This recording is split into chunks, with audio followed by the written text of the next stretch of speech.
주제는 삶의 현장 속으로라고 정했습니다. 그래서 제가 좀 요령 있게 좀 빨리빨리 읽겠습니다만은 혹시 낭독하는 중에 좀 지루하신 감이 있더라도 함께 고민하는 시간이 됐으면 좋겠다 이런 생각에서 제가 기자회견을 낭독하도록 하겠습니다. 삶의 현장 속으로. 오늘 저는 무거운 심정으로 이 자리에 섰습니다. 정치에 대한 국민들의 시선은 불신, 불만을 넘어 이미 분노하고 있습니다. 이제 기성 정치권은 근본적으로 개혁되어야 합니다. 정치개혁은 바로 사람을 바꾸는 일로 시작됩니다. 안철수 교수, 박원순 서울시장으로 비롯되는 새로운 시대를 향한 도도한 물결은 이제 남의 일이 아닙니다. 우리 제천 단양 지역에도 변화를 열망하는 사람들이 너무도 많은 것을 우리는 알고 있습니다.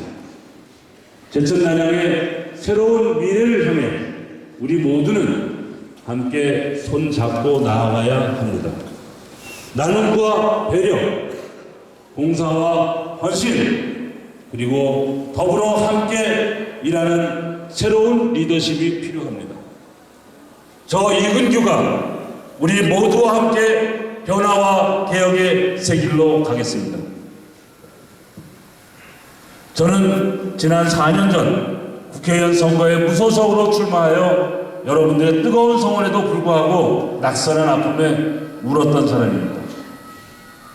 선거가 끝나고 난 후에 각종 고소고발로 2년 가까이 꼼짝도 하지 못하면서 검찰 조사와 재판을 받으며 많은 피해를 입었고, 그 과정에서 저는 인간으로서는 견디기 어려운 더할 수 없는 시련을 겪었습니다.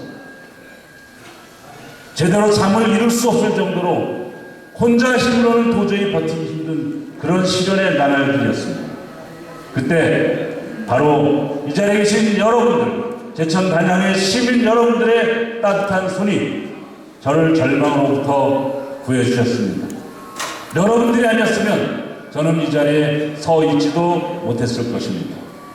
숱한 정치 권력의 횡포 속에서 낙선한 후보를 끝까지 처벌하고 말겠다는 그런 횡포 속에서 대법원까지 가는 치열한 법정 투쟁을 한 저는 마침내 무죄 판결을 받아냈습니다. 이근규 피고인 무죄라는 선고를 들으며 우리 동지들은 기쁨에 겨워 하염없이 눈물을 흘렸습니다. 정말 해도 너무하는 일이었습니다. 저는 그때 결심했습니다. 앞으로 어떠한 어려움이 있어도 도망가지 말고 이 검은 세력과 맞서 싸우리라. 그리고 꼭 이기리라. 이겨서 어려운 이들에게 제 삶을 모두 바치리라. 마음을 굳게 먹었습니다.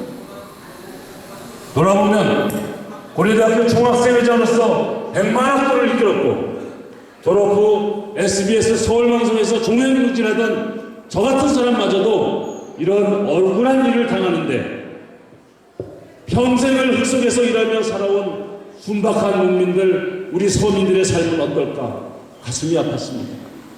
하루하루 벌어 자식 키우느라 뼈골이 다 빠진 우리들의 어머니, 아버님, 얼마나 가슴 저미는 시절을 살고 있는지, 얼마나 숨어서 울고 있는지 저는 가슴 깊이 알 수 있었습니다. 무죄 판결 받은 다음 날 저는 그 길로 삶의 현장 속으로 들어가 제천 단양 지역을 구석구석 다녔습니다. 많은 분들을 만나 같이 울고 같이 웃었고 평생에 이어진 인연도 많이 맺었습니다. 그 수천 명의 선량한 분들을 만나고 배우면서 또 반성하면서 저는 서민들의 눈물을 보았습니다. 절망과 화절을 보았습니다. 그리고 분노를 보았습니다. 단양군 매포 영천리에 주민들이 그토록 반대하는데도 악성 폐기물 매립장이 들어오려 한다는 소식을 듣고 저는 마을 주민들에게 불려갔습니다. 밤새 토론하면서 그분들의 열망을 들었습니다. 환경이 살아야 우리 지역의 농산물 브랜드가 살아나고 관광 자원이 살아나고 우리들의 생명을 이어갈 수 있다고 하였습니다.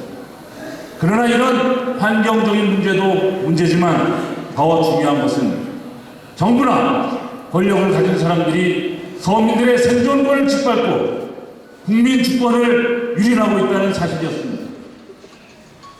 이 나라의 주인은 국민입니다. 헌법 제2조에 대한민국의 권력은 국민으로부터 나온다라고 명시되어 있습니다. 영천리의 악성 폐기물 멸자에 건립되는 일은 그 지역의 국민 주권을 가진 주민들을 무시하는 처사요, 주민들의 주권을 짓밟는 일이라고 생각됩니다. 절대로 그런 일이 없도록 제가 막아설 것입니다. 사랑하는 개천단역 주민 여러분, 30년 전 1980년 5월 14일 저는 서울에 본 당시 광화문에서 경찰에 잡혀 집단으로 구타당하며 유치장에 갇힌 일이 있었습니다. 나중에 풀려나와 집에 와서 2달이 넘도록 피멍이 몸에서 가시지 않아 고통 속에 지난 적이 있었습니다. 곰곰 생각해 보니까 그 사건을 통해서 저 이근규를 살려냈다고 저는 깨닫게 되었습니다. 하늘이 무심치 않아서 저에게 할 역할이 남아있어서 저를 살려냈다고 생각했습니다. 왜냐하면 제가 그 당시에 경찰에 잡히지 않았다면 당시의 시대 상황으로서 저는 광주에 갈 수밖에 없었습니다. 제가 광주에 갔었으면 보시다시피 데모를 하다가 저처럼 이렇게 머리가 크고 등치가 큰 놈이 조준사격의 대상이 됐을 것이고 아마도 저는 벌집으로 쓰러졌을 것입니다. 그런데 오히려 그보다 일찍 경찰에 잡히는 바람에 살아났습니다. 다시 살아난 제 삶을 저는 곰곰이 생각하면서 다시 얻은 제 새 생명을 이웃을 위해 다 바치겠다고 마음먹었습니다. 소외되고 사회적 약자로 살아가는 어렵고 힘들어하는 사람들, 한해의 의리 속에서 좌절하고 절망하고 있는 선량한 우리 백성들, 우리 시민들, 그들과 함께 더불어 손을 잡고 오로지 나누고 봉사하는 그런 삶을 살겠다고 결단했던 것입니다.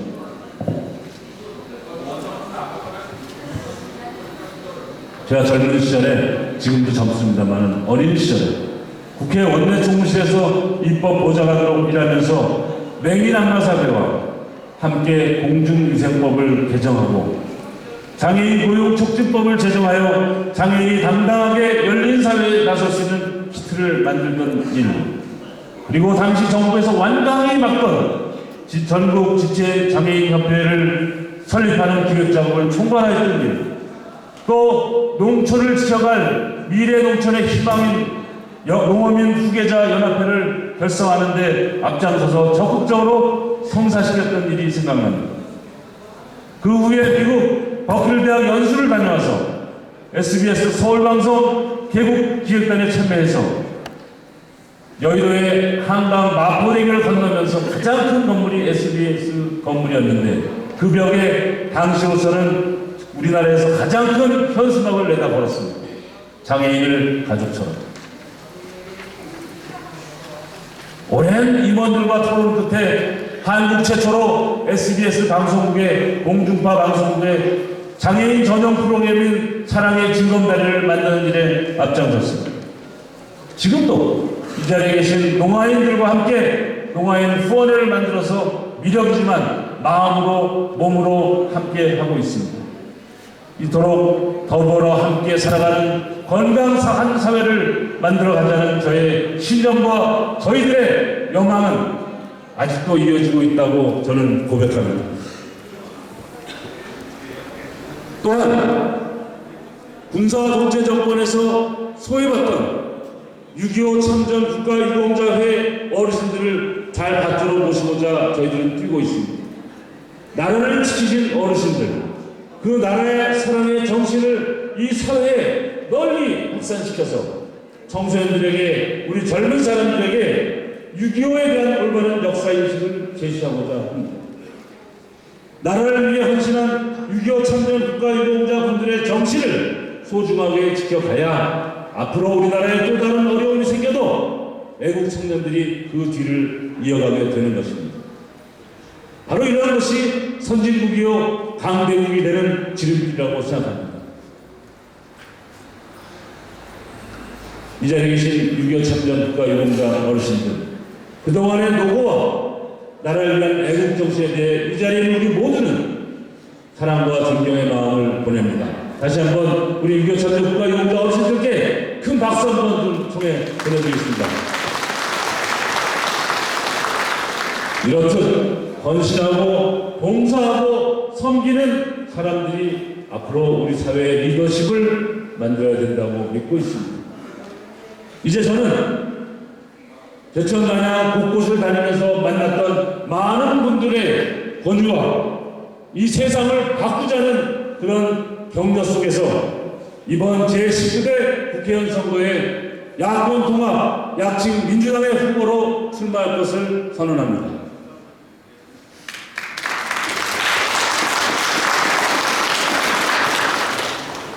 우리 농민들이, 축산인들이 붕괴되어가는 이 경제 현실 속에 통탄하고 있습니다.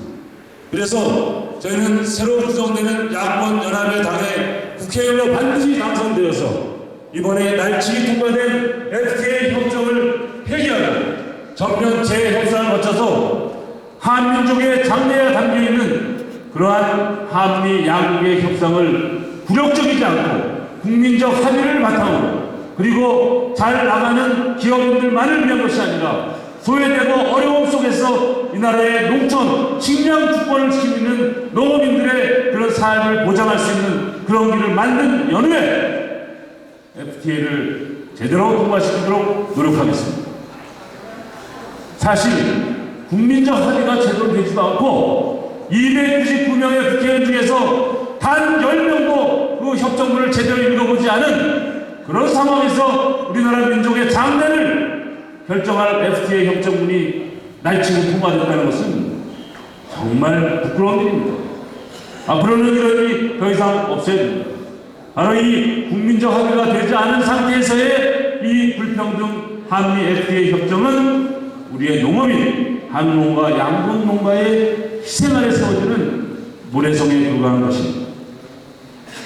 우리나라의 한미 FTA 협정은 우리나라의 헌법과 모든 법 위에 군림합니다. 미국에서는 FTA 협정은 미국의 법 아래에 존재하는 것일 뿐입니다. 왜 우리가 이렇게 부끄러운 역사를 만드는지 알 수가 없습니다. 또한 우리 제천 단양 지역의 기업 유치에 대해서 또 동명초등학교 부지에 대형 컨벤션 센터만을 건립하는 일, 또 고명리에 승마장을 건립하는 문제라든지 또 봉양의 오리농장 또 곳곳에 농촌을 짓밟고자 하는 기업들이 몰려오는 것을 예의주시하면서 지켜보고 있습니다. 저 이근규 국회의원이 되면 주민들의 의사에 반하고 지역민들의 합의를 무시하는 그러한 함부로 기업이 들어오거나 함부로 농촌 지역을 짓밟는 일은 제가 앞장서 막겠습니다. 그 포크레인 앞에 국회의원 이근규가 맨 앞에 서 있을 것입니다. 어저께 어떤 어르신이 그 말씀을 하시더라고요. 많은 사람들이 기업 유치하고 얘기는 하지만 아니 왕암공단 그 큰 부지 바로 옆에 악성 폐기물 매립장을 건립해놓고 그걸 시시한다고 기업 답사하는 사람들이 모를 줄 아냐, 그런 얘기를 하더라고요. 이게 무슨 소리입니까? 왕암공단 부지 옆에 가면 악성 폐기물 매립장이 만들어졌고 그거 만드는 과정에서 당시 시장의 비서실장이 구속되고 또 그 뇌물을 주고받은 당시 시의회 부의장이 감옥 가서 아직 나오지도 못하고 있습니다. 그 사이에 그 매립장을 만들었던 업체는 이미 부도가 나서 도망가 버렸고 지금 대책 없이 무너져 내리고 있는 것이 현실입니다. 제천 단양 이렇게 만만하게 버려도 되는 땅입니까?